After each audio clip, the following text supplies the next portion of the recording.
पक्ष आणि चिन्हाचा ताबा मिळाल्यानंतर आता अजित पवार गटाकडून लोकसभेमध्ये पत्र दिलं जाणार आहे। संसदेमध्ये अधिकृत पक्ष म्हणून मान्यता देण्याची विनंती या पत्राद्वारे केली जाणार आहे। केंद्रीय निवडणूक आयोगाचा निकाल पत्रासोबत जोडला जाणार आहे असं समजतंय। तर केंद्रीय निवडणूक आयोगाने अजित पवार यांना राष्ट्रवादी पक्ष आणि चिन्ह दिल्याचा या पत्रामध्ये उल्लेख आहे आणि हेच पत्र आज दुपारी लोकसभेमध्ये ओम बिर्ला यांच्याकडे देण्यात येणार आहे आणि सुनील तटकरे हे पत्र देणार असल्याचं कळतंय। आणि या संदर्भामध्ये आणखी महत्त्वाचे तपशील जाणून घेऊया। आमचे प्रतिनिधी रामराजे शिंदे या सर्व घडामोडींवर सध्या लक्ष ठेवून आहेत। राम, आता या संदर्भातली जी माहिती कळती अजित पवार गटाकडून लोकसभेत पत्र दिलं जाणार आहे, कसं नेमकी ही सगळी प्रोसिजर असणार आहे? तर या सर्व घडामोडींवर आमचे प्रतिनिधी आपल्याबरोबर जोडले गेलेले आहेत। तर पक्ष आणि चिन्हाचा ताबा मिळाल्यानंतर आता अजित पवार गट लोकसभेमध्ये पत्र दिलं जाणार आहे। संसदेमध्ये अधिकृत पक्ष म्हणून मान्यता देण्याची विनंती या पत्राद्वारे केली जाणार आहे। आमचे प्रतिनिधी रामराजे शिंदे आपल्याबरोबर आहेत। राम, अजित पवार गट आता संसदेमध्ये अधिकृत पक्ष म्हणून मान्यता देण्याची विनंती पत्राद्वारे करणार आहे। काय नेमकी सगळी प्रोसिजर कशी असणार आहे, काय काय नेमकं आता होणार आहे?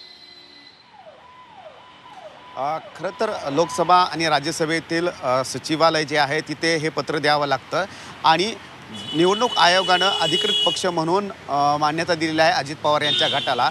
तर संसदेमध्ये आणि विधिमंडळामध्ये सुद्धा आता याची पूर्तता करावी लागते आणि त्यासाठी निवडणूक आयोगाचा निकाल आणि त्याचबरोबर पक्षाचं जे एक पत्र जे आहे ते दिलं जातं इकडे संसदेच्या अध्यक्षाकडे आणि सचिवालयाकडे आणि विनंती केली जाते की आजपासून अधिकृत पक्ष म्हणून राष्ट्रवादी काँग्रेस आणि त्याचे अध्यक्ष अजित पवार याच मान्यता द्यावी अशा प्रकारचा नमूद मायना जो आहे तो या पत्रामध्ये असतो। ते पत्र दिलं जाणार आहे आणि त्यानंतर संसदेमध्ये अधिकृत पक्ष म्हणून अजित पवार यांची नोंद होणार आहे राष्ट्रवादी काँग्रेसच्या नावानं।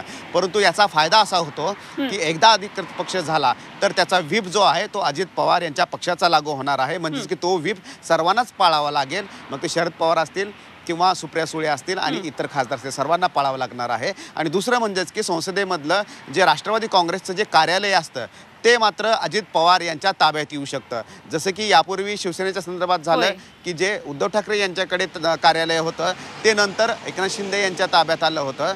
कारण पक्ष एकदा दुसऱ्याकडे गेला, अजित पवार यांच्याकडे गेला तर संसदेतलं राष्ट्रवादीचं कार्यालय सुद्धा त्यांच्या ताब्यात जातं। त्याच्यामुळे या दोन महत्त्वाच्या गोष्टी होणार आहेत। व्हीपचा अधिकार मिळणार आहे, अधिकृत पक्ष म्हणून संसदेमध्ये मान्यता मिळणार आहे आणि त्याचबरोबर कार्यालय सुद्धा अजित पवार यांच्याकडे जाईल। ठीक, मुद्दा लक्षात आला। राम, धन्यवाद दिलेल्या या सगळ्या सविस्तर तपशिलांसाठी आणि वेळोवेळी दिल्लीमधून या सर्व घडामोडींवर आपल्याकडून माहिती जाणून घेत राहू।